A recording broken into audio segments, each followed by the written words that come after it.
buen día. ¿Cómo está? Buen día. Buen día, profe. Buen día. Buen día. Buen día, profe. Buen día a todos. No sé si les pasó, pero tuve un rato hasta que se me pudo abrir el subnet. Sí, estuvimos Sí, igual. nosotros también. Les pasó lo mismo. Bueno, entonces arrancamos ahora. Tenemos que ver la bolilla 10, los primeros 5 puntos, o mejor dicho, lo esencial de esos primeros 5 puntos. Para estar en tema, tienen que saber de qué se trata mínimamente la capacidad de ejercicio. Entonces, sabiendo qué es la capacidad de ejercicio, podemos empezar a analizar cuando esta falta, es decir, en las situaciones de declaración judicial de incapacidad o de declaración judicial de restricción a esa capacidad de ejercicio. ¿La capacidad de ejercicio cuál es? Y normalmente se El obtiene poder. cuando tiene unos 18 años, pueden hacer contratos, pueden trabajar, pueden hacer, o sea, es la capacidad de hecho. Bien, a veces antes de los 18 años, También depende de la capacidad progresiva.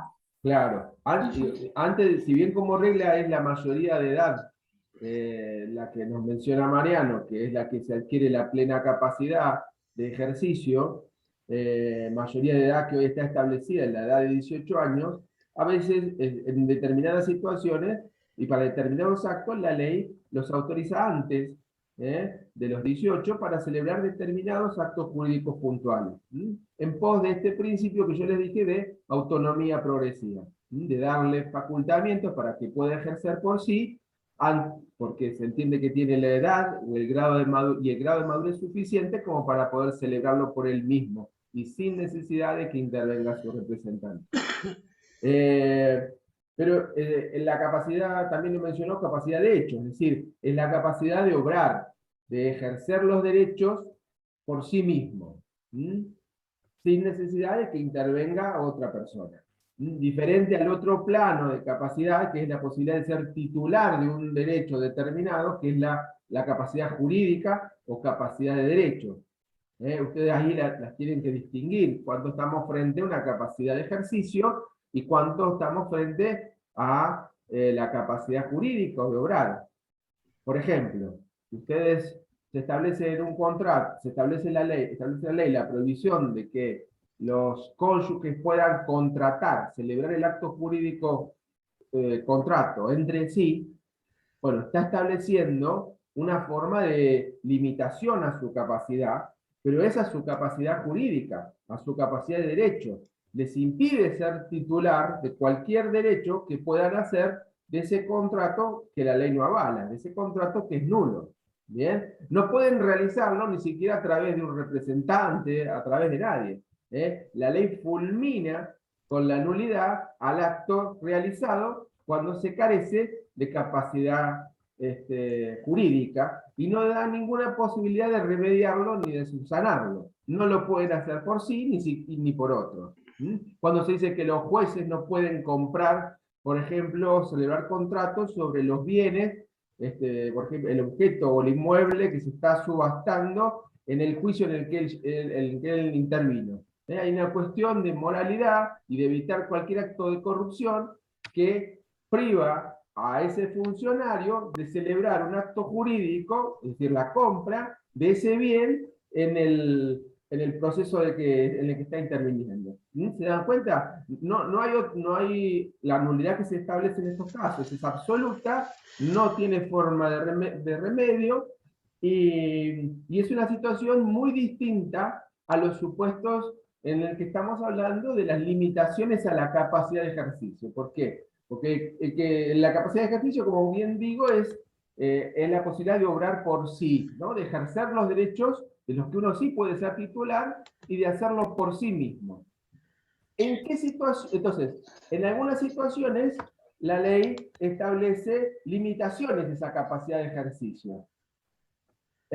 Una es la minoridad, ¿bien? La minoridad establece una limitación a la capacidad del menor de celebrar actos de naturaleza patrimonial.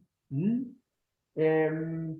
Y otra gran limitación que viene impuesta por la ley y que depende necesariamente de la articulación de un proceso judicial y de una sentencia judicial es las limitaciones a la capacidad de ejercicio que están derivadas por adicciones o padecimientos mentales de una persona.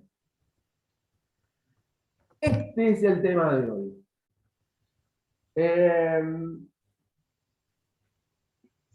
En estos, ¿cuál es el marco que tiene? Estamos frente a personas que tienen una adicción o un padecimiento mental grave, permanente, y del ejercicio pleno de su capacidad de ejercicio se estima que puede provocarle un daño para sí o para otros. Entonces es en los cuales se admite la posibilidad de limitación. ¿Cuál es el marco?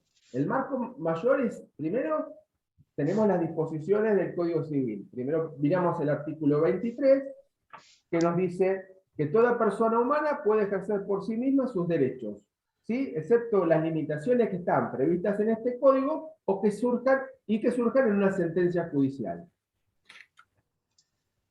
De ahí retomamos al 31. ¿Por qué? Porque esto nos lleva a la necesidad de que haya un proceso judicial en el cual se restrinja la capacidad de una persona.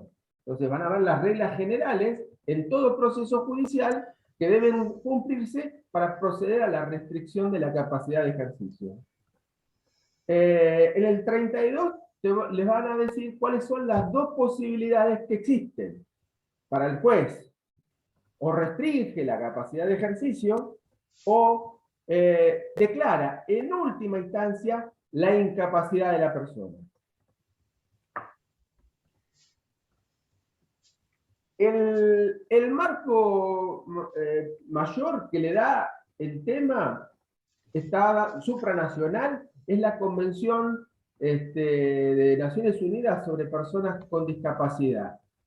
¿Por qué? Porque la discapacidad es definida como un déficit en la misma convención, como un déficit motor o como un déficit intelectual o sensorial que de alguna manera interactuando con barreras que están en la sociedad no permiten el pleno ejercicio de los derechos fundamentales de la persona. Entonces, una de las posibilidades que generan discapacidad es el padecimiento mental. Entonces, véanlo que siempre que estén viendo este tema de restricción y de que existe un padecimiento mental, no pueden dejar de analizarlo en su conjunto, no solamente por las normas aisladas del Código Civil y Comercial, sino yendo también a una interpretación acorde con la Convención Americana sobre Personas con Discapacidad. Y cuando... Perdón, profesor, ¿la incapacidad absoluta sería en estado mental lo declara el juez? Hoy en día las categorías que existen son dos. El juez ¿La restringida? Una es, o restringe la capacidad, es decir, cuando la restringe es la limita. Dice, no, para determinados actos, esta persona no los va a poder ejercer por sí. ¿No? Determinados actos. Mire, le vamos a dejar que pueda a nivel doméstico interactuar con su familia, celebrar pequeñas compras, yendo a la despensa, pero si tiene, por ejemplo, si tiene que celebrar un acto jurídico sobre bienes de un determinado valor, con una importancia económica, bueno, le vamos a designar, comprarlos o venderlos, le vamos a designar un apoyo. ¿Para qué? Para que lo asista en la toma de decisiones y de acuerdo a sus preferencias. Pero es decir, le vamos a producir, el juez va a limitar y va a establecer en la sentencia qué actos va a limitarle que esta persona no va a poder ejercer por sí misma. En la mayoría de los supuestos vamos a caer en esta situación hoy, en la restricción de la capacidad jurídica. ¿Qué comprende? Comprende a las personas que tengan adicciones, ¿sí? Primero que sean mayores de 13 años, para no sumarle ya una nueva incapacidad, es decir, porque ya tienen una restricción que le viene impuesta por la ley por el hecho de ser menor. Entonces, a partir de los 13 años es un menor adolescente. ¿Bien? Bueno, recién a partir de esos 13 años podemos, si concurre una adicción en esta persona o una enfermedad mental grave y de carácter permanente, podemos sumarle con intervención judicial, es decir, con un proceso, siguiendo un proceso de restricción, de determinación de la capacidad jurídica, podemos restringirle la capacidad para celebrar determinados actos, que son los que el juez va a establecer en la sentencia. Esto lo pueden ver, lo van a enganchar con los alcances de la sentencia en el artículo 38. Restringe la capacidad jurídica, hay que seguir un proceso, hay que garantizar el derecho de defensa, que se pueda asistir con un abogado, si no tiene medios la persona, bueno, el Estado le proveerá de uno. Y en el 38 están los alcances de esa sentencia. La restricción de la capacidad, véanlo, son estos supuestos: adicciones o alteraciones mentales permanentes o prolongadas y de suficiente gravedad, y con la evaluación, ¿no?, de que si se estima de que el ejercicio de la plena capacidad pueda resultarle un daño a su persona o a sus bienes. Entonces, dadas estas condiciones, el juez puede restringir la capacidad jurídica para esos actos que va a establecer la sentencia. Cuando restringe la capacidad jurídica en la sentencia, ¿cómo va a buscar el remedio a esa restricción que está imponiendo a la persona? ¿Cuál sería? Tiene que citar a la persona, hablar con ella para saber y tiene que informar por medios médicos o junta médica todo lo que la persona tiene para saber el grado de incapacidad. Bueno, pero eso es todo lo que tiene que hacer antes. Es decir, eso lo hace... ¿Le designa un curador o...? Y después con la sentencia lo tienen que registrar en el registro civil o no? ¿Qué artículo es eso? Eso también. Pero ¿Qué vamos por artículo partes. es? Vamos por partes. Primero, todo lo que usted decía, que tienen que hacerlo citar, obviamente intervenir con abogado, bueno, que intervenga un equipo interdisciplinario, recibir toda la información por los medios y la tecnología adecuada,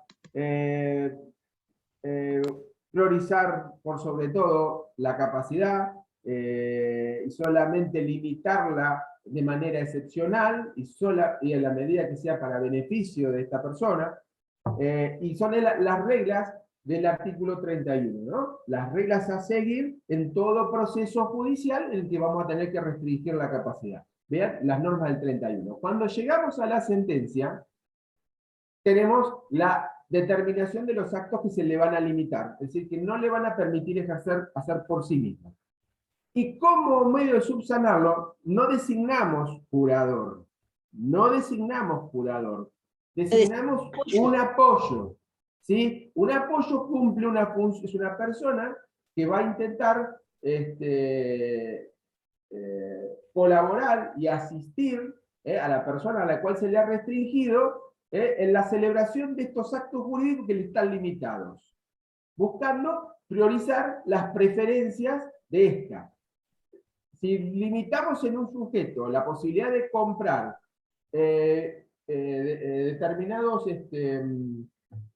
valores, determinadas cosas, por un determinado valor económico, por ejemplo, la compra-venta de un automotor, dijimos, esto establece el juez como restricción, esta persona tiene un coche y no le vamos a dejar venderlo ni comprar otro, porque entendemos que no está en situación de hacerlo y que por ahí, de celebrar el acto, podría resultar por su estado sumamente inconveniente para él.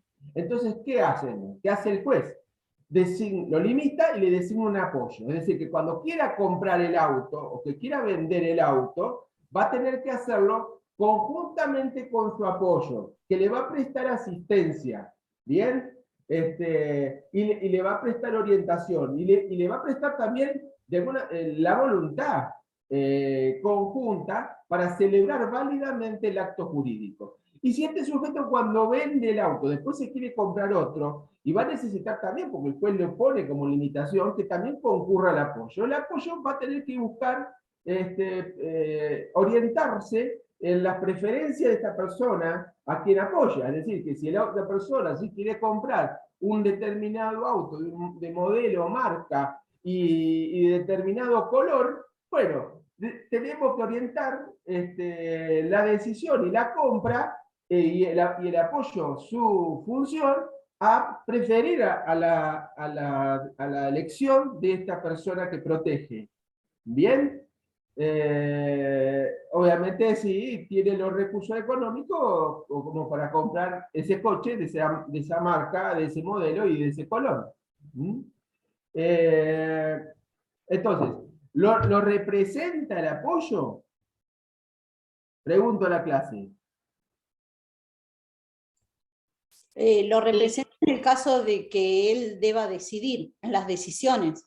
No lo representa. No lo representa. Ah, perdón. No lo representa. ¿Por qué no lo representa? Porque el régimen de representación es un régimen que se da en distintas áreas. Es decir, tiene una teoría general la representación. La representación puede ser voluntaria, puede ser orgánica, o puede ser una representación impuesta por la ley. Es decir, la representación voluntaria, ¿cuándo se da? Cuando uno le da poder a alguien, ¿no? Para que celebre un acto jurídico en su nombre. ¿Bien?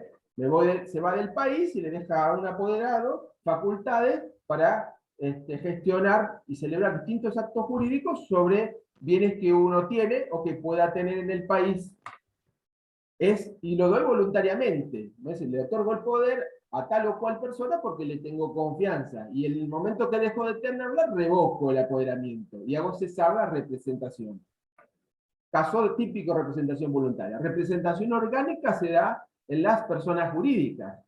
Las personas jurídicas tienen un representante, alguien que actúa en nombre y representación, que actúa en nombre de la persona jurídica. Por ejemplo, en una asociación civil tienen a el presidente, ¿sí? De la asociación civil, el presidente del club. Una asociación civil es un club. Usualmente los clubes se organizan como asociaciones civiles. No son los únicos, pero que tengan esta categoría, pero es el ejemplo típico. ¿Y quién actúa cuando tiene que firmar un contrato por el club? Actúa el presidente, y a veces también porque el estatuto determina, tiene que hacerlo juntamente con el tesorero y con el secretario de la comisión directiva, ¿no? Estos miembros de la comisión directiva son órganos de representación de la persona jurídica. Y cuando ellos actúan y celebran actos jurídicos en nombre de la persona jurídica, en virtud de estas facultades que están conferidas por el estatuto y por las actas de su designación, lo que ellos hacen, lo hacen por la persona jurídica. Y los efectos no se fijan en ellos. Los efectos del contrato, que son los derechos y las obligaciones, no se fijan en ellos, sino que se fijan en el representado. En materia de representación legal, que es la que viene impuesta por la ley, el efecto es el mismo. El representante sustituye la voluntad del representado, él decide, él celebra el acto, pero los derechos y obligaciones del acto celebrado, jurídico, se fijan en el representado. ¿Cuándo hay representación legal? En un caso claro, que seguramente lo vieron antes.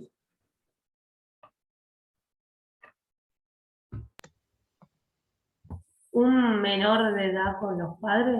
Correcto, Constanza. Correcto, es el caso más claro de representación legal. ¿no? El menor de edad, para los actos patrimoniales, cuenta con, porque la ley lo dispone, con limitación en su capacidad de ejercicio. Entonces, como está limitado en la capacidad de ejercicio, los actos que él no puede celebrar por sí, los celebra a través del representante que le confiere la ley. ¿La ley a quién le confiere la representación de los menores de edad? En primer lugar, a los progenitores. Y si faltan los padres, A un tutor. a un tutor. Juez, el A un juez. No, el juez designa a un tutor. Se da intervención al juez para que designe a un tutor. Y ese tutor va a ser el representante legal del menor por designación del juez. Disculpe. Bueno, entonces, volviendo a este tema, el apoyo no representa. El apoyo asiste. ¿Y qué hace? Para que el acto sea celebrado válidamente, el que está limitado por la sentencia, lo tiene que celebrar la persona que tiene la limitación impuesta por la sentencia, conjuntamente con el apoyo. Y este último debe enfocarse a procurar en favorecer las preferencias de esta persona a quien apoya. No hay una Disculpe, sustitución, doctor. no hay una sustitución de la voluntad, que es la que produce la representación. La representación sustituye la voluntad. Viene el representante y actúa como si fuera el representado. Y todo se fija en él. Acá no. En los regímenes de asistencia necesitamos una voluntad complementaria. Interviene la voluntad del asistido y conjuntamente con la del asistente, es decir, conjuntamente con la del apoyo. Sí, escucho. Disculpe, le consultaba. En este caso de la persona que lo va a asistir, puede ser el mismo caso que el menor, un familiar, un tutor que designe el juez o que acuerde el juez junto con la persona que están asistiendo. Mismo lo puede elegir la misma persona, ¿o no? A ver, la designación estamos hablando, no confundir el tema menores. En temas menores no hay asistencia como regla, hay representación legal. Ese es el régimen que viene impuesto. Los menores son representados legalmente, es decir, por imperio de la ley, por sus padres o eventualmente por sus tutores. Ese es el régimen que va para suplir la falta de capacidad de ejercicio en actos patrimoniales en relación a los menores. Ahora, en las personas que tienen una adicción o un padecimiento mental que puede, de pleno ejercicio de su capacidad, le puede producir daño o perjuicio, entonces se lleva esta situación a un proceso judicial que es de determinación de su capacidad jurídica. Y el juez en la sentencia puede decidir que esta persona, con este cuadro, tenga que restringirse la capacidad para celebrar determinados actos jurídicos. Cuando el juez le restringe esa capacidad para determinados actos jurídicos, como remedio les designa un apoyo. Y ese apoyo es una persona que va a cumplir una función de asistencia y que va a buscar complementar la voluntad del asistido limitado. Es decir, le va a dar la posibilidad de que el acto sea celebrado, pero con la intervención conjunta de los dos. Perdón, a lo que me refería era este apoyo, ¿sí? Más allá que lo puede sugerir o elegir la persona que necesita esa asistencia, tiene que estar igual aprobado o también supervisado por lo que dice el juez. Porque quizá es de un entorno que, vamos a suponer, es una persona con una adicción, o sea, y elige a alguien del entorno de él que obviamente no lo va a beneficiar en esto. Claro, correcto. Entonces también tiene que tener una aprobación por parte del juez. El juez tiene que considerar si esta persona es la que te puede asistir, te puede apoyar. Exactamente. Perfecto, ¿sí? Es una cuestión de idoneidad.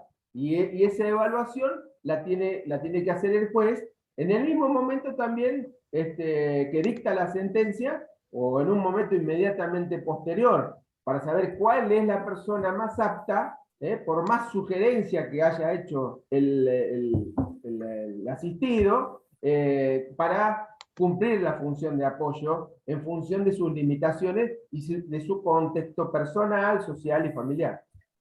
Por ejemplo, en el caso de Chano, ¿tiene un asistente que No, sería la madre, por ejemplo? No, desconozco la situación particular de él, cuál es la situación particular. No sabría decirle porque no conozco si está en algún tipo de proceso de este tipo.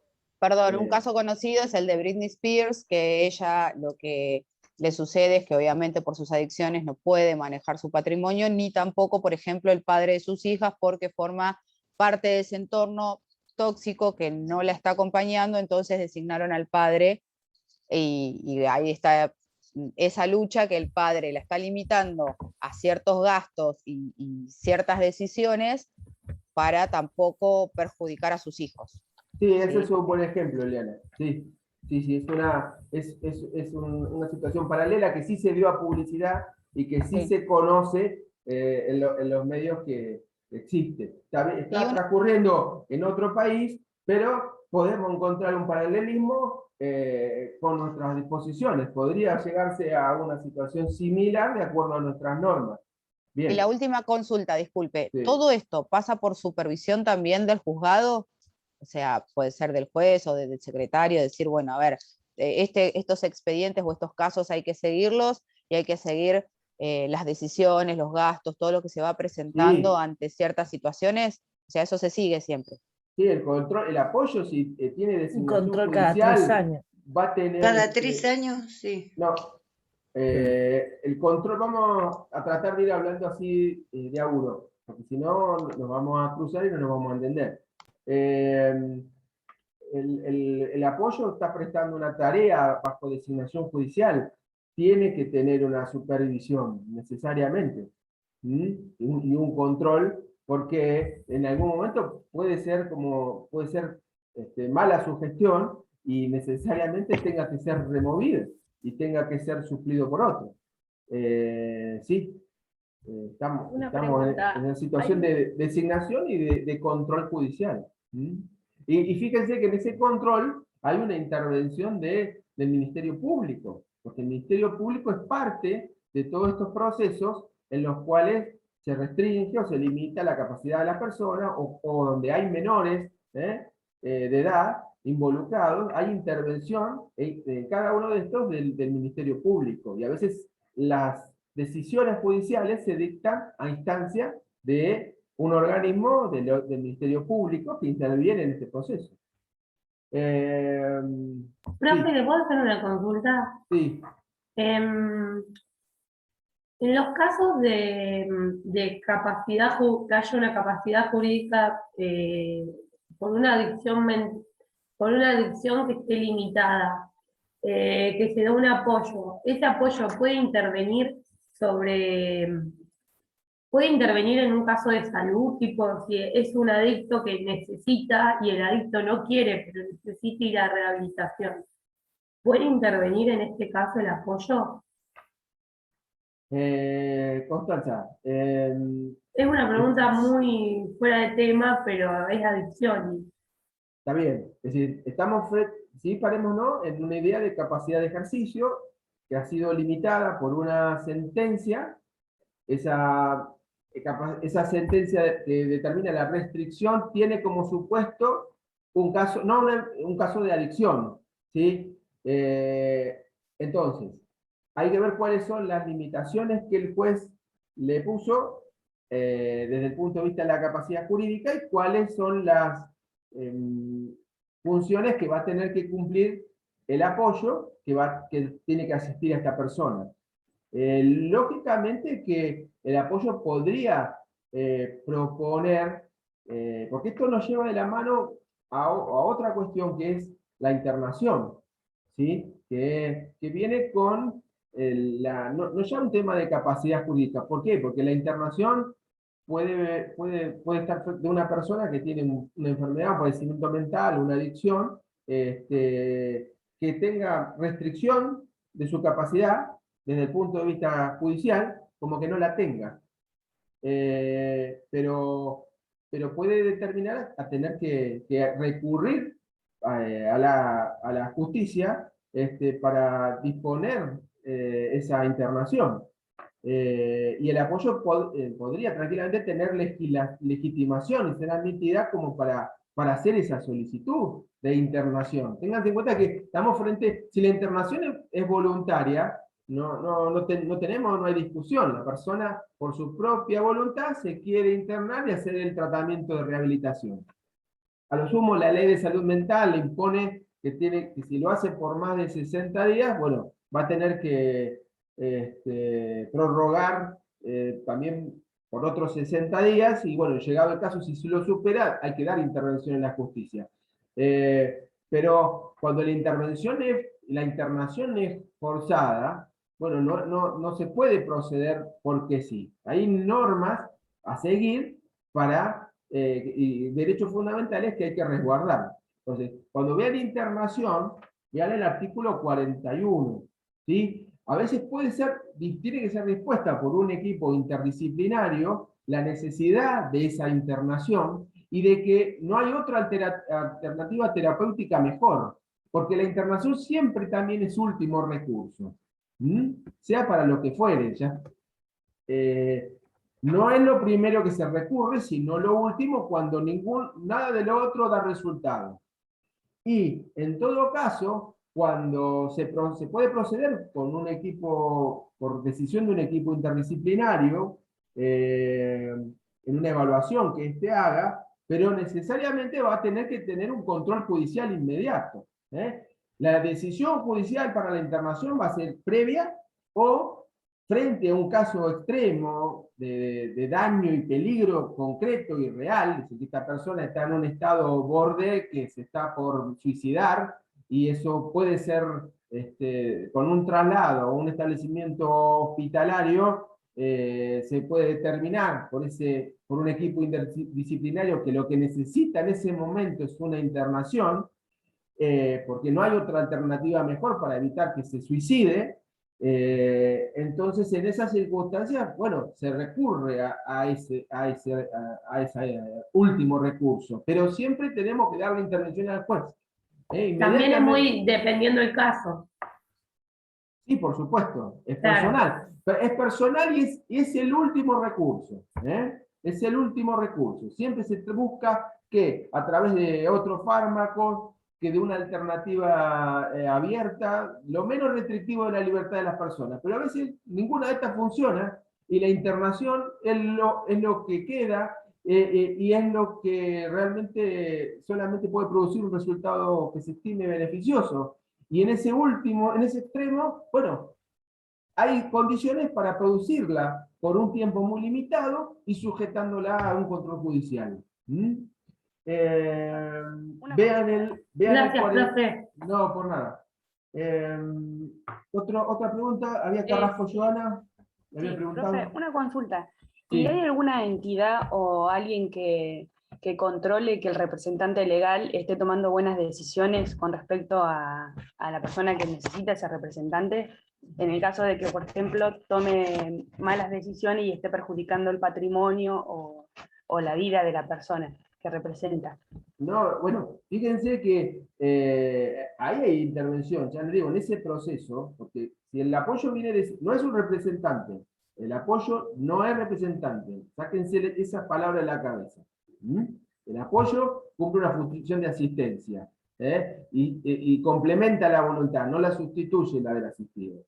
Va a tener un control judicial necesario porque fue designado ante un juez, y el juez le puede pedir rendición de cuenta de las gestiones que ha realizado en cualquier momento de lo que viene haciendo. Y por otra parte, ya les digo, el Ministerio Público, que en este caso intervienen las asesorías de menores o incapaces, así es la vieja denominación de este órgano del Ministerio Público, que tiene que instar estas rendiciones de cuentas y de las gestiones realizadas en estos procesos en el que los apoyos fueron designados.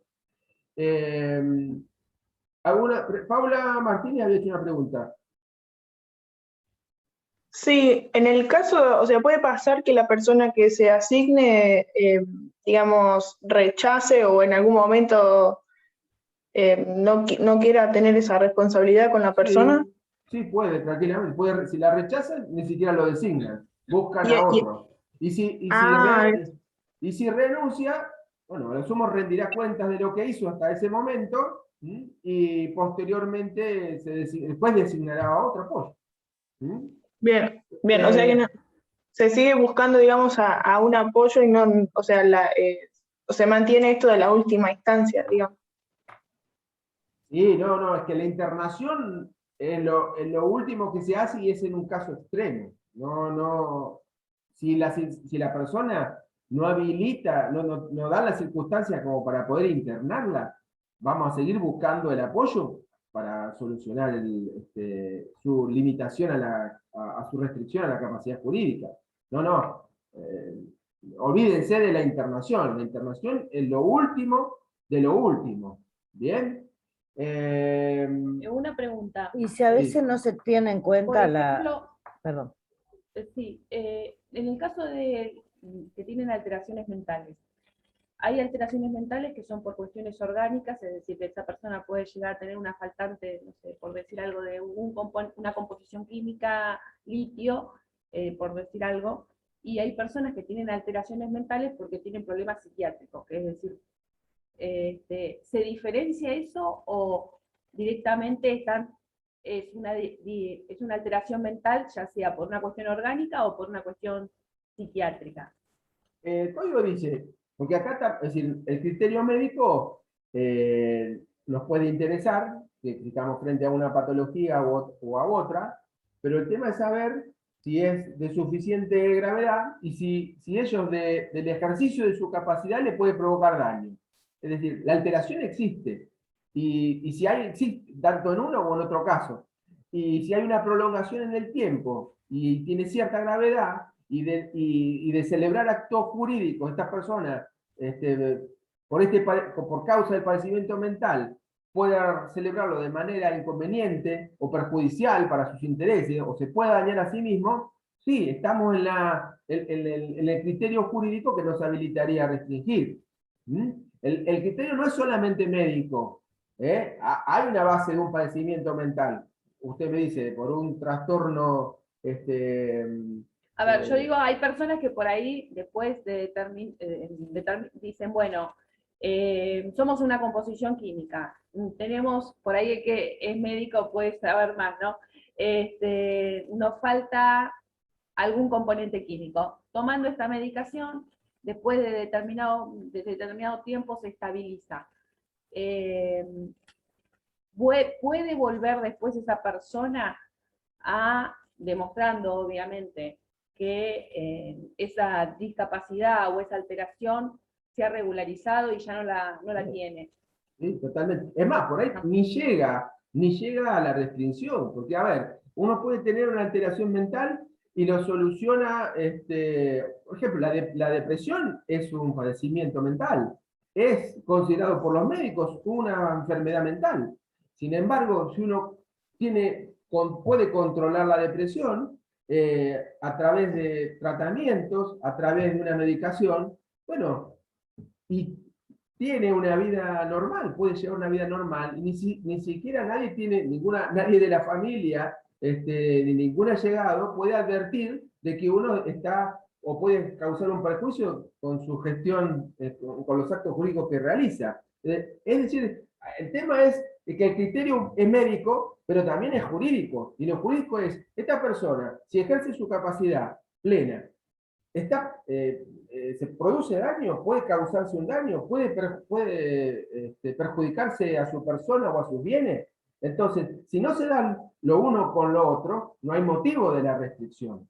Si yo llevo mi enfermedad mental o mi depresión, la llevo bien y llevo una vida normal con la medicación, bueno, ni siquiera no hay necesidad de entrar en una restricción de la capacidad de ejercicio. ¿Se entiende, María Teresa? Sí. Todo me vino en cierta forma porque si es una persona que tiene una alteración mental, que va a depender del grado de alteración, resulta medio extraño que, por ejemplo, no sé, maneje un coche, ¿no? Porque en realidad... Perdón. Levanta la mano. O sea, yo soy médico legista, por eso por ahí Sí. puedo asistir un poquito. Sí. El tema de las capacidades, por ejemplo, por ahí tiene que ver con o sea, es una cuestión variable. Por ejemplo, cuando son cognitivas, por ejemplo, que un Alzheimer, una demencia senil, es totalmente distinto a un estado, por ejemplo, transitorio o que se debe a distintos cambios en la personalidad o en el estado de ánimo, como es, por ejemplo, la depresión. La depresión no le va a llevar ninguna discapacidad. Puede estar bien o mal con tratamiento, igual que, por ejemplo, ciertos casos de esquizofrenia. Con medicación, o con ciertos, por ejemplo, hay pacientes que toman litio, y sí, van a mejorar y eso no les está causando una disminución de la capacidad. Y en otros casos, la limitación es tan importante que le impide llevar a cabo, o inclusive con riesgo para sí o para otros terceros, y no queda otra que sí empezar con la limitación o la restricción o inclusive la internación. Yo por ahí estoy metiendo el tema de Chano. Chano, desgraciadamente, más allá de un apoyo, si él, por ejemplo, ante una situación de violencia, de excitación psicomotriz, le puede causar daño a otra persona, ahí sí se puede prever o no la internación. Ese es el tema. Bien, Mariano. Gracias. Coincidir. El punto es que si existe una deficiente gestión de su vida cotidiana, y resulta de su vida cotidiana, y la familia misma la advierte, es cuando ya se pone en movimiento la necesidad de decir, bueno, a ver, vamos a tener que restringir la capacidad de jurídica, porque en algún momento en que tal vez no esté en su sano juicio, pueda celebrar un acto jurídico inconveniente. Pero, ya le digo, la regla básica en esto es la capacidad de las personas, y por excepción es que se procede a su limitación. Hay un supuesto que es en el que se declara la incapacidad. ¿Cuándo se declara la incapacidad? ¿Cuándo el juez declara la incapacidad? Únicamente cuando estamos frente a una persona que no puede interaccionar con su entorno, que no tiene ninguna forma de comunicación posible y que no serviría ninguna medida de apoyo. Tengo una persona en un estado de coma y en consecuencia no tiene forma de expresar su voluntad. No puede celebrar ningún acto, en consecuencia no tengo que, no me sirve un apoyo, si el apoyo busca complementar la voluntad del asistido, no, en ese supuesto, que es el extremo, es cuando el juez tiene que declarar la incapacidad de la persona. Y ahí, ¿qué designa? Un representante. El tutor. Ahí sí, bien. El curador, ¿o no? Bien, ¿quién me dijo primero? Un representante. Paula de Ríos. Bien, Paula. Designa un representante. A ese representante del incapaz le llamamos curador. Bien. Hay todo y ahí sí tenemos una sustitución de la voluntad. El representante celebra todos los actos que el incapaz no puede celebrar. Pero es en ese único supuesto extremo en que el juez declara la incapacidad de la persona. Está en el artículo 32, último párrafo. En todos los demás, los del 32 primer párrafo, simplemente limita la capacidad de la persona. Restringe para determinados actos que establecen la sentencia. Una cosa que me habían dicho me habían preguntado es, ¿y la sentencia que limita los actos, se inscribe, se da publicidad? Sí, se da publicidad, y como lo habían dicho antes, se inscribe en el registro de las personas. Así como hay un libro que se llevan los nacimientos, los matrimonios y las defunciones, hay un libro especial que también lleva estas sentencias de restricción de la capacidad jurídica o declaración de incapacidad de las personas, que lleva el registro de las personas de cada provincia o de la Ciudad Autónoma de Buenos Aires. Sí.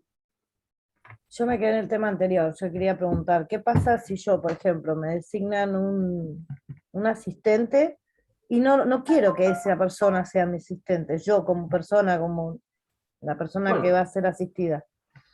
y bueno, ¿qué le parece que podría hacer? Quería saber si se Asigno respeta otra. la voluntad.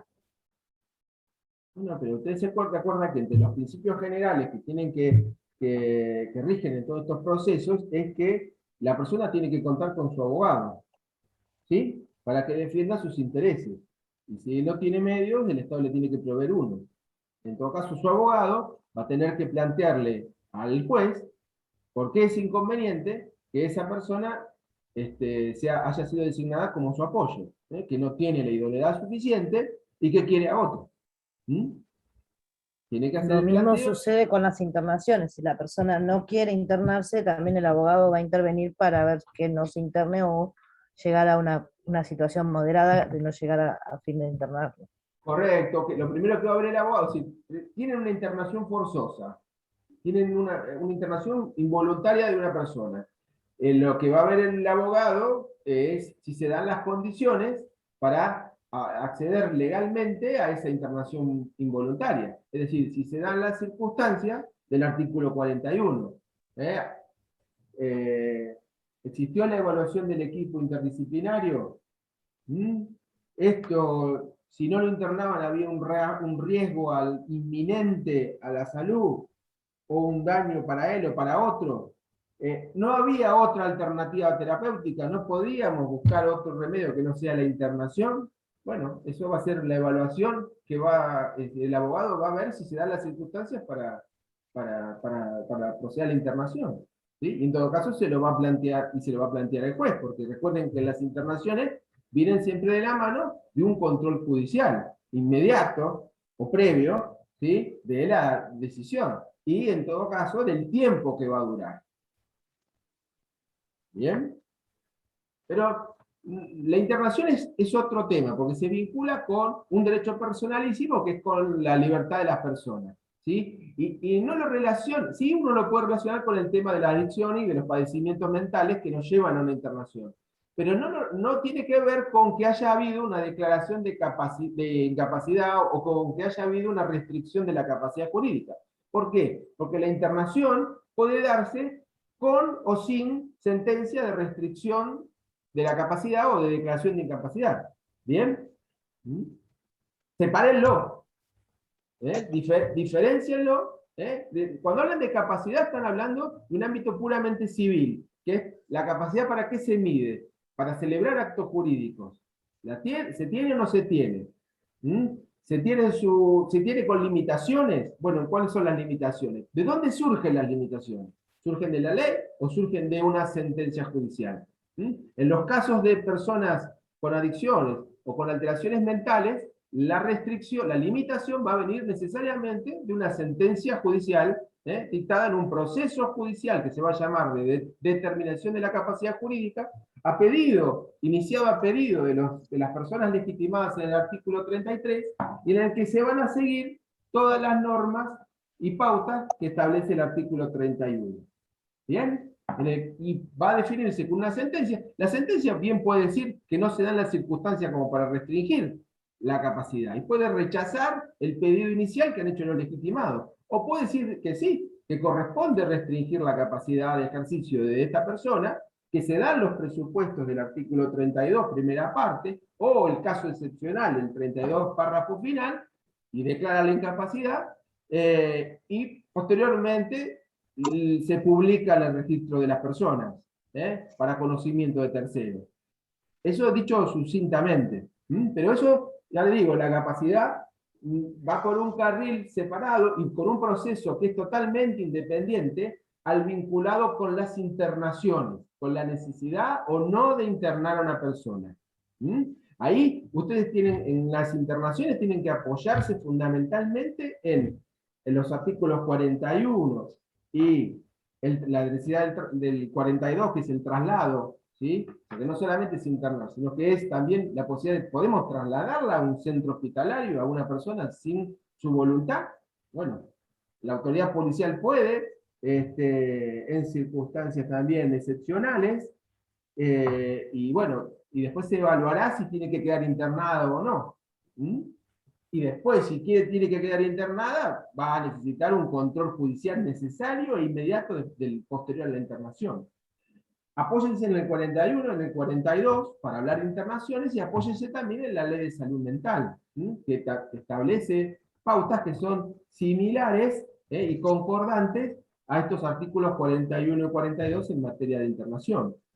¿Qué otra cosa?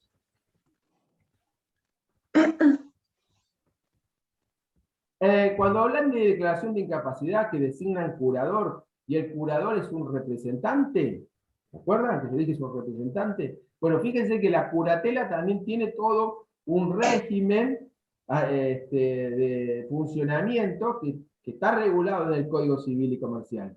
Así como la tutela de los menores de edad tiene regulación, la curatela también, este régimen, tiene su propia regulación en el Código Civil, en el viejo Código Civil y también en este Código Civil y Comercial.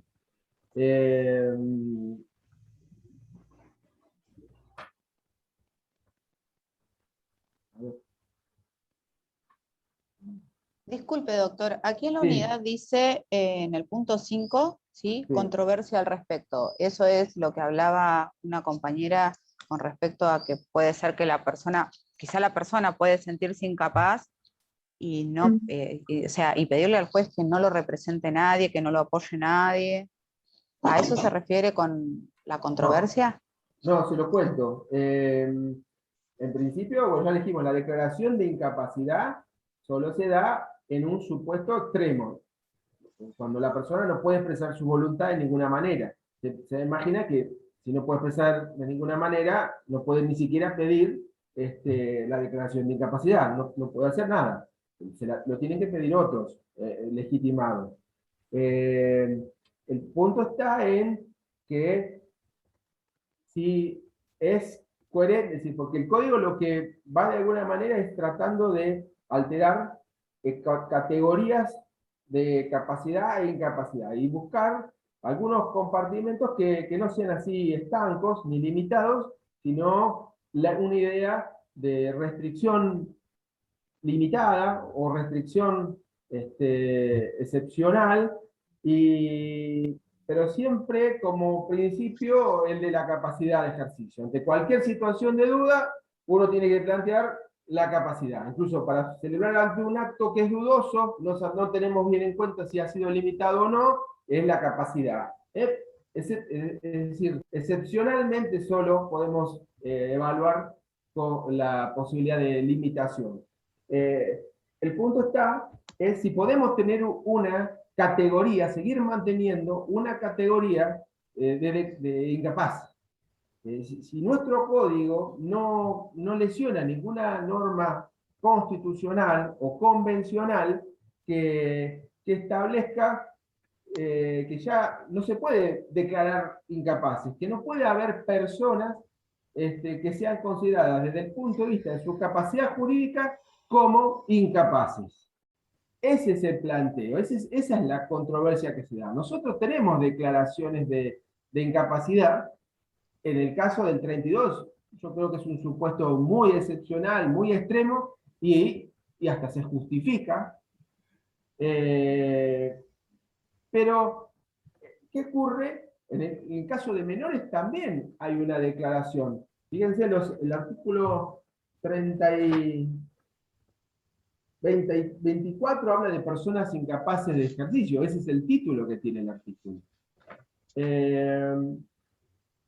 Entonces dicen, ¿esto no chocará con alguna norma supralegal que establezca lo contrario? Y ahí se da la controversia. La norma es el artículo 12, inciso 2, de la Convención sobre Personas con Discapacidad. ¿Por qué? Como dijimos, la discapacidad también puede prevenir una enfermedad mental. Entonces, esa enfermedad mental es la que coloca a la persona dentro del amparo de la Convención, ¿sí?, de las personas con discapacidad. No es una convención cualquiera, inclusive ha sido elevada a la categoría de rango constitucional, tiene la misma jerarquía que la Constitución. No estaba dentro del articulado originario en la reforma del 94, del artículo 75, inciso 22 de la Constitución, pero por una ley posterior, la ley 27.044, esta convención de las personas con discapacidad se elevó a la jerarquía, al mismo rango que la Constitución.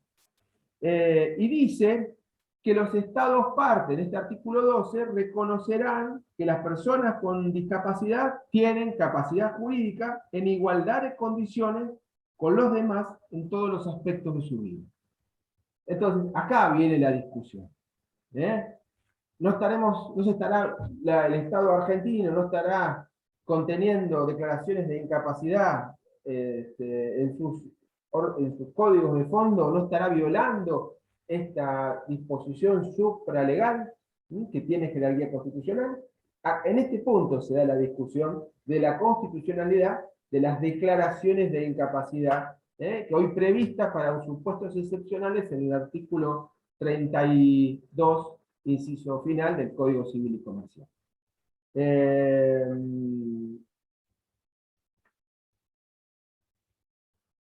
Profe, Sí. le hago una consulta respecto a las personas que están presas.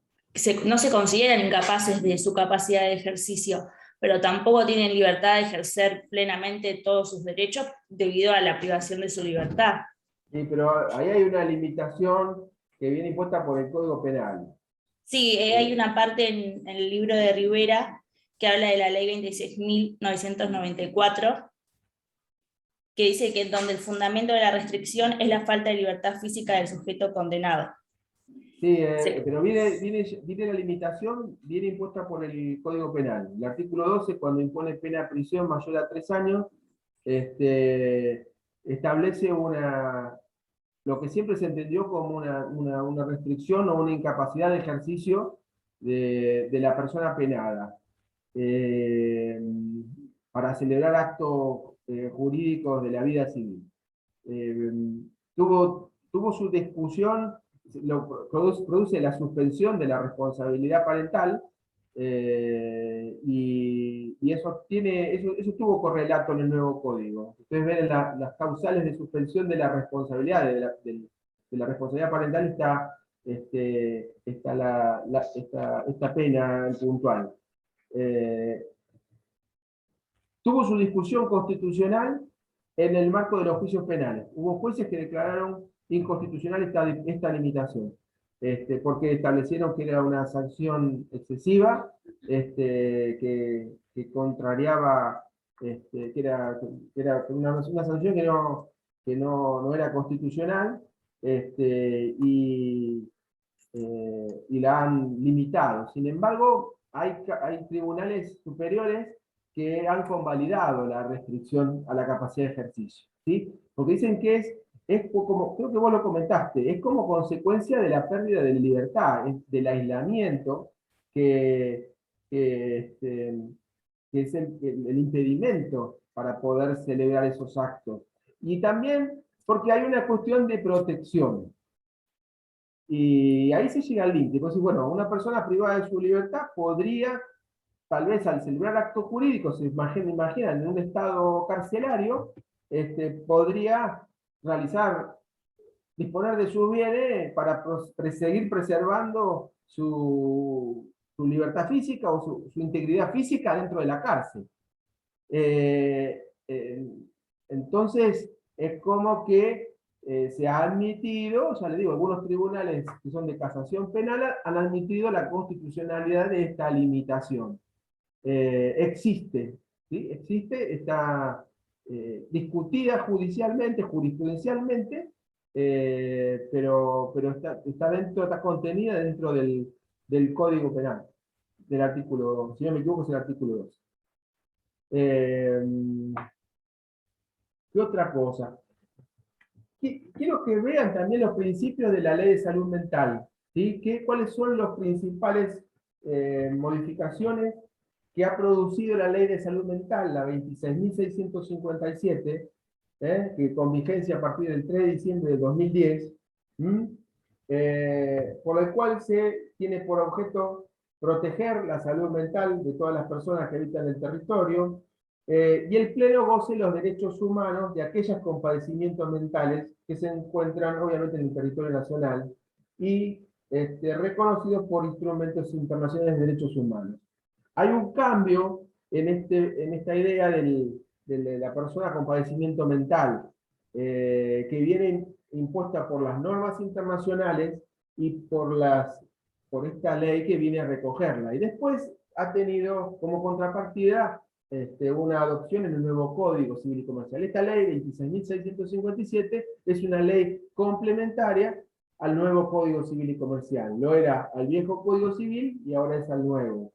Y atiende a una idea primero de reconocer libertad. ¿Por qué? Porque siempre que se estuvo como base en la restricción de por qué se restringe la capacidad de las personas con padecimiento mental. La idea es la protección.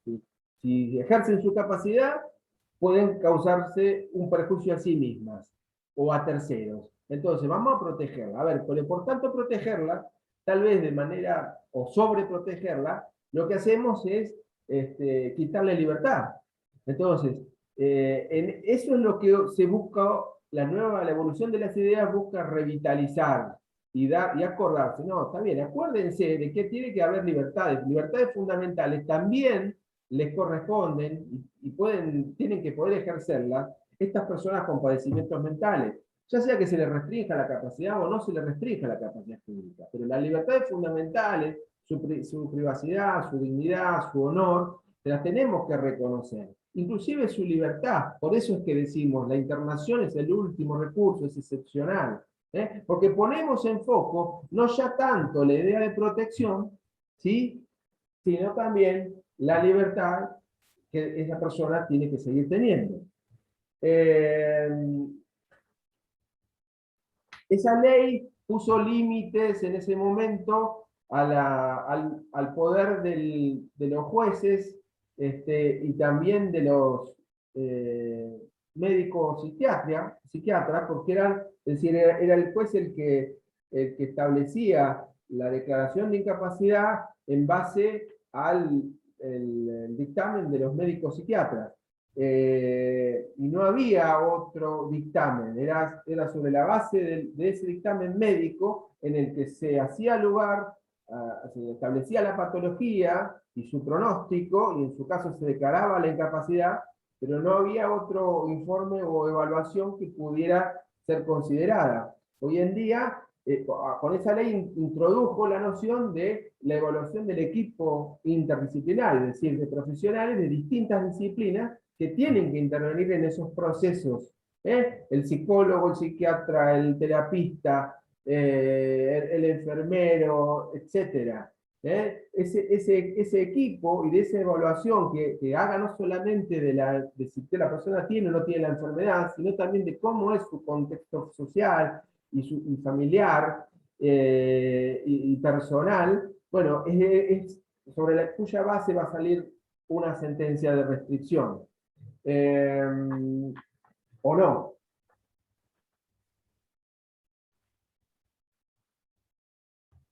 ¿Doctor? Sí. Perdóneme, discúlpeme, Mariano. Tres cositas más que quiero que tengan presente de esta ley. Primero, remarca que el artículo 7 reconoce a estas personas con padecimientos mentales de no ser identificados ni discriminados por padecer por tener un padecimiento mental actual o pasado. Accesibilidad gratuita a la atención sanitaria o social.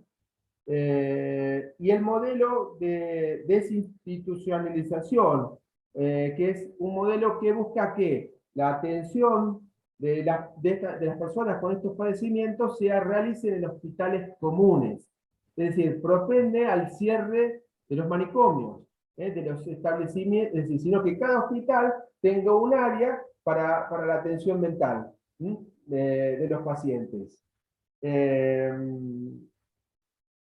bueno, el carácter restrictivo de la internación, en el artículo 14, en el tiempo más breve posible, 14 y 15, el 14 y el 15 de la Ley de Salud Mental lo coordinan con el artículo 41 del nuevo código.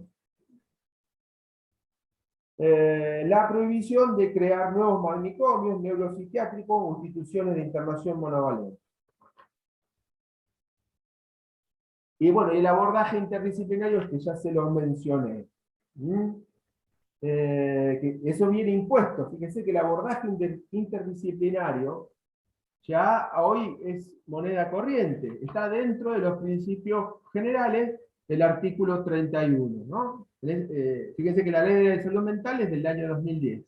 El artículo 31 del nuevo código, que es del 2015, ya establece este abordaje tanto en el tratamiento como en el diagnóstico y en el proceso judicial. 31, inciso C.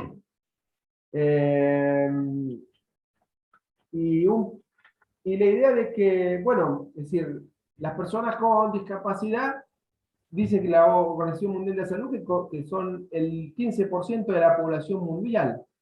Entonces, es parte de una realidad que la sociedad tiene que empezar a reconocer y adaptar, es decir, como parte de esa realidad. Es decir, buscando la eliminación de todas las barreras que se van presentando y que la vida diaria presenta.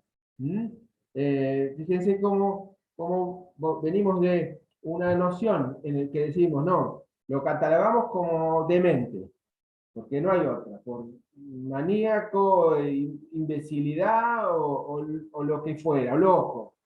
Le declaramos incapaz, cuidamos, le nombramos un curador que lo represente para cuidar su patrimonio, y en el peor de los casos, si estuviera muy loco y muy peligroso, lo mandamos a un manicomio. Ese era el viejo concepto, o el concepto antiguo o tradicional de las personas con padecimientos mentales.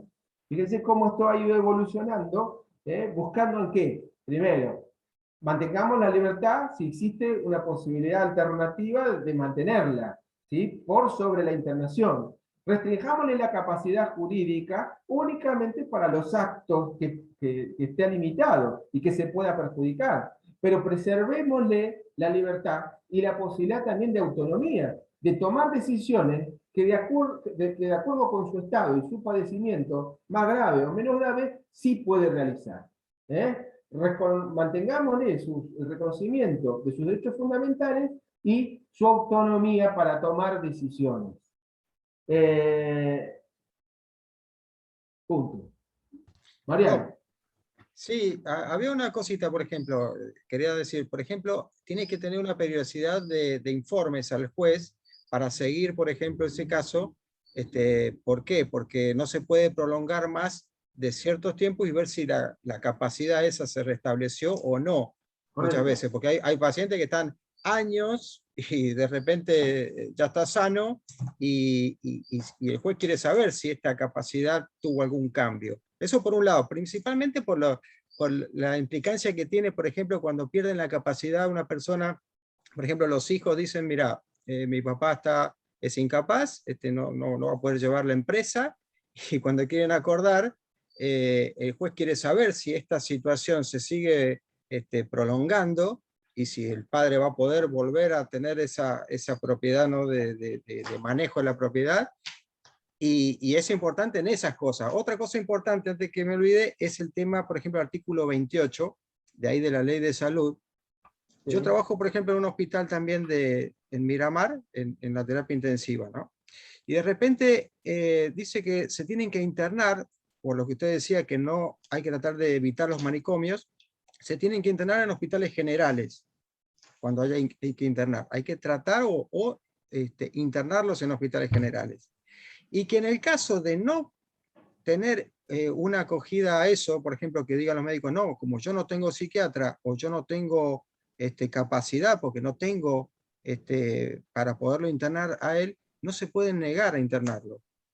So pena de infringir la otra ley, que es 23.592, de discriminación. Cosa que, ojo, a eso es un poquito controversial.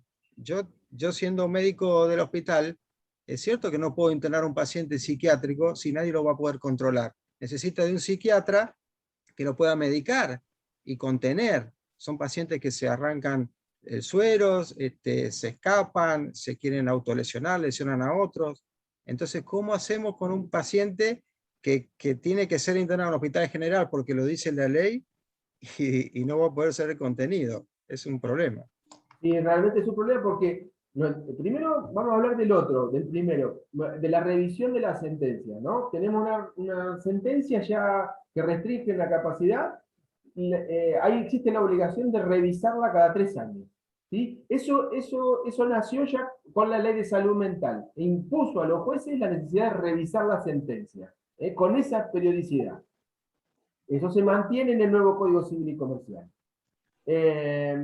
Segundo tema, internaciones de pacientes psiquiátricos en hospitales generales.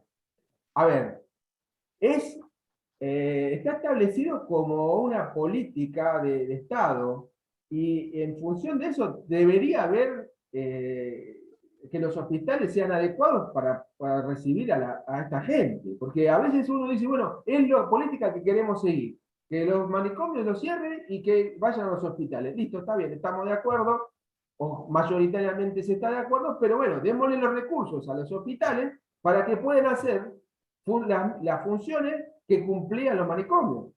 Y ahí es cuando la ley o la intención del legislador choca con la realidad, con lo que tenemos en el día a día, y pone en tensión a los profesionales de la salud, a los que tienen también que tomar decisiones en el día a día con estas cuestiones.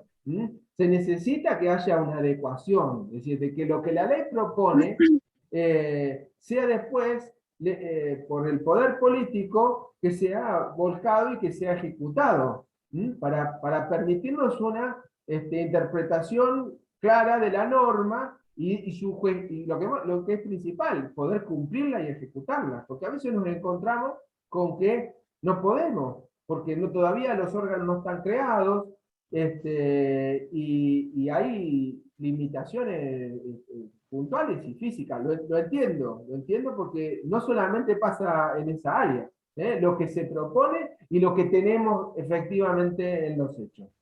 Que en definitiva, uno dice, bueno, ¿puedo cumplir la ley? Sí, la puedo cumplir en la medida que los hospitales tengan esa área. Y eso no depende de la ley, depende de otro poder del Estado que cumpla con esas disposiciones. Profesor, sí. Me dio una duda con lo que decía el compañero. Si una persona del círculo familiar, ¿no?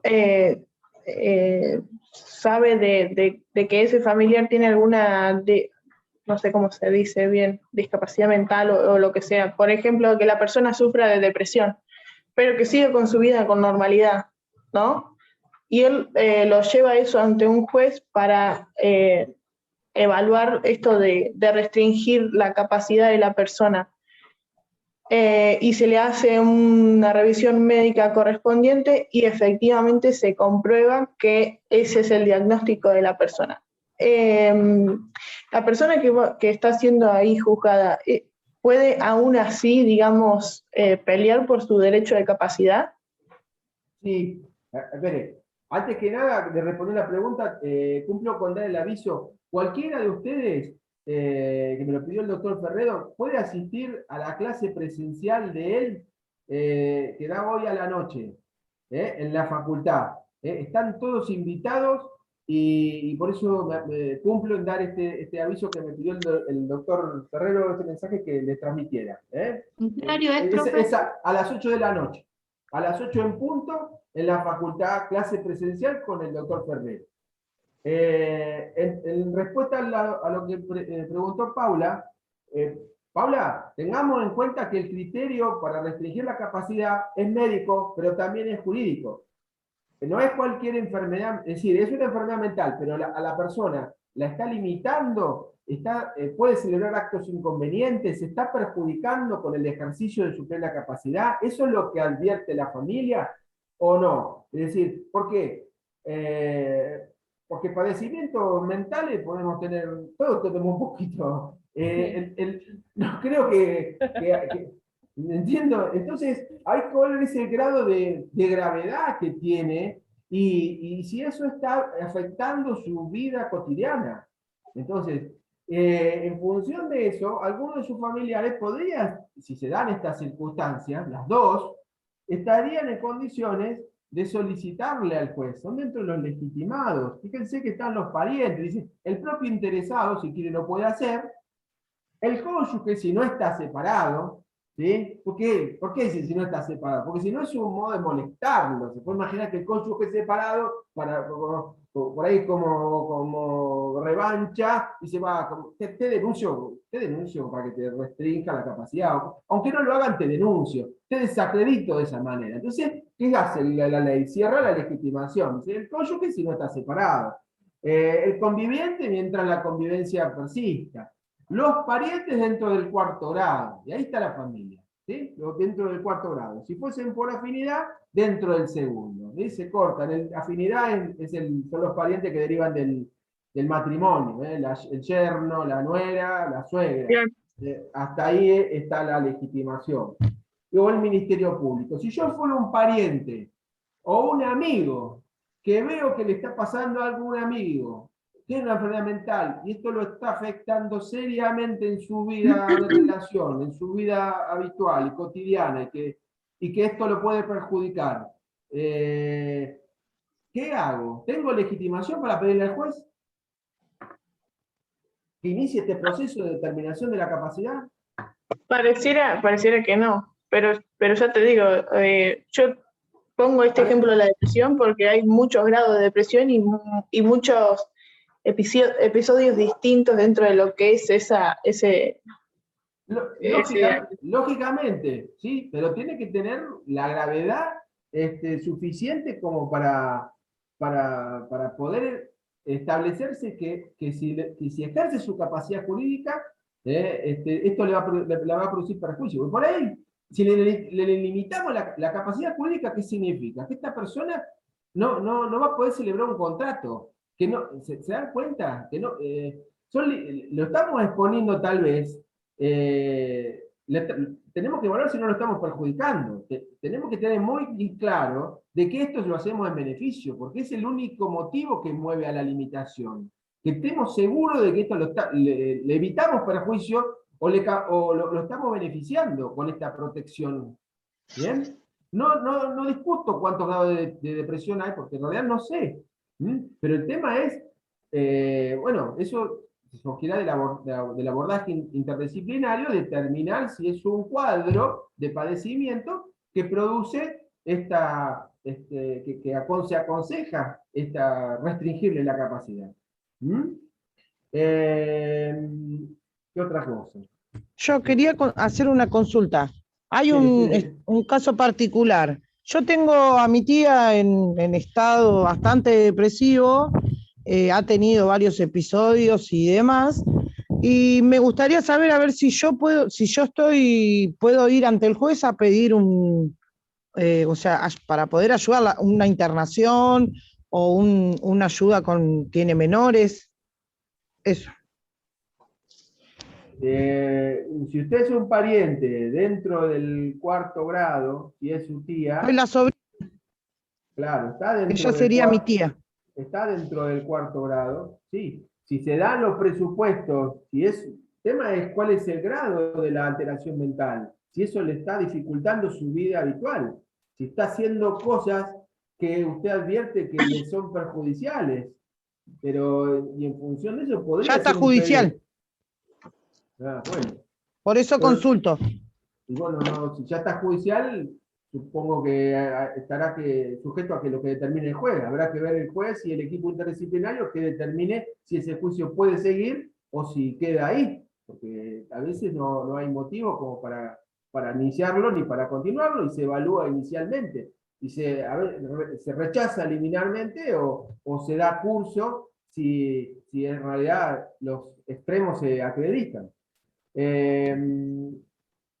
Profe, una última consulta. Perdón, me quedó pendiente la del amigo. Que Paula me dijo, le parecía que no. ¿Y cómo hace el amigo? Tiene razón, el amigo no está legitimado. Pero el amigo podría hablar con el círculo familiar, o sea, en ese caso. O sea, él no podría... Tendría que llegar a alguien del círculo familiar y convencer a alguien del círculo familiar para que intente promover la acción, que no es fácil. No, pero dependerá también de la situación de esa persona, o sea, de la persona a la que quiere... Tiene otro recurso el amigo. El Ministerio Público. Exactamente, el amigo puede recurrir al Ministerio Público y plantear la situación para que sea el Ministerio Público, para que inste la acción, inicie el proceso de determinación de la capacidad. El Ministerio Público obra por la denuncia que hace el amigo, por la presentación que hace el amigo. Bueno, ¿cuánto estamos? 9:36. Ya vamos terminando. Si tienen alguna pregunta puntual, les reitero la invitación para que concurran esta noche a la clase presencial del doctor Ferrero, 20 horas en la facultad.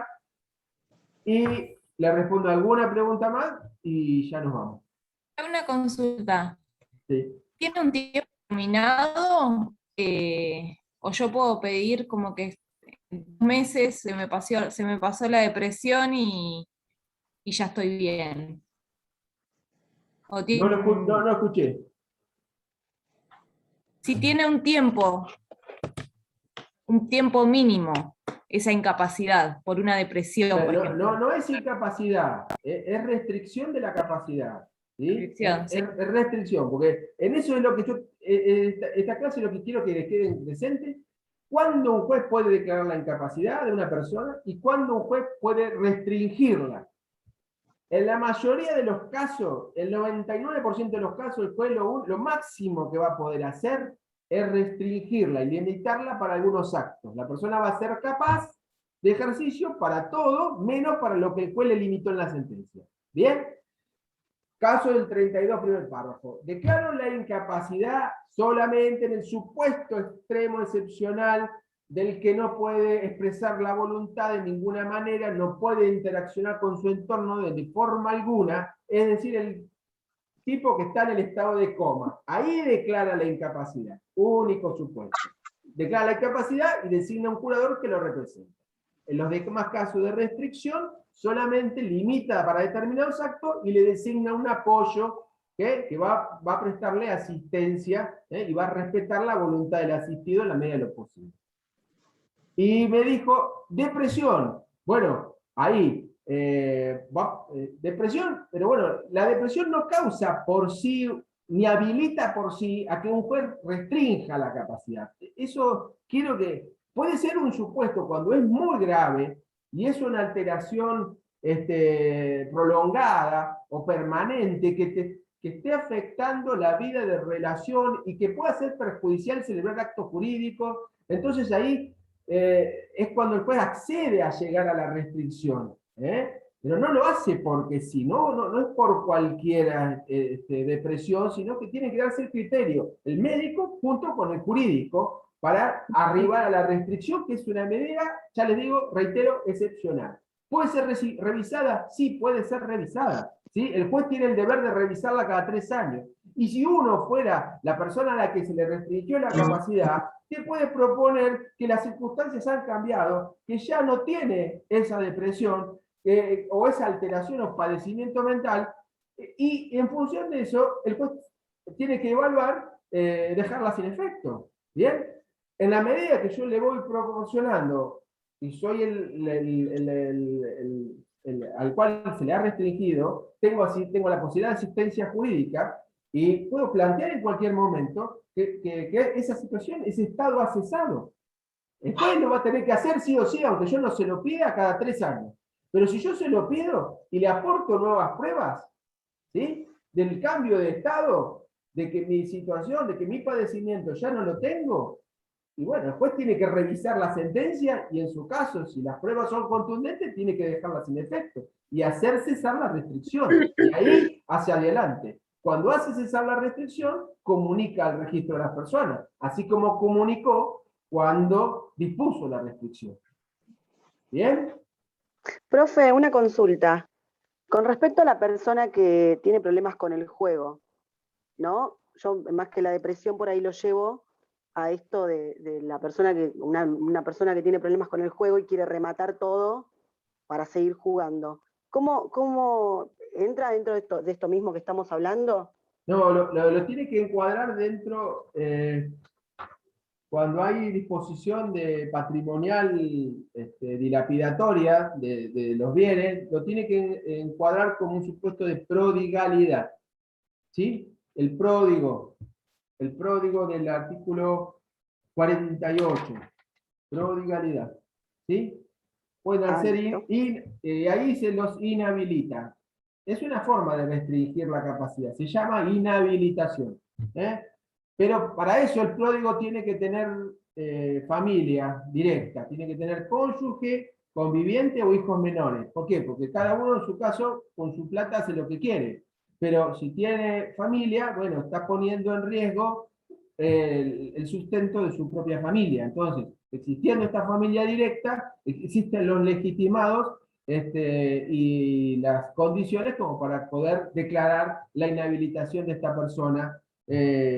Y es una limitación que va a ir en función de los actos de disposición entre vivos. El juez lo va a limitar para que no pueda celebrar actos de disposición de sus bienes entre vivos. Supone que si esta persona va a poder testar. ¿Por qué? Porque eso es un acto de disposición que deja para después de su muerte. Pero no va a poder comprar, ni va a poder vender, ni va a poder realizar una hipoteca, ni va a poder celebrar contratos de mutuo, ni cualquier otro acto que esté establecido por el juez en la sentencia de inhabilitación. Prodigalidad. Por ahí lo tiene que encarar. Ok, gracias. Por nada. Gracias, profe. Yo lo doy por terminado. Si les parece bien. Gracias. Muchas gracias, Doc. No, gracias a ustedes. Gracias por la intervención. Gracias, que tenga buenos días. Bueno, la semana que viene. Hasta luego, profesor. Gracias. Chao.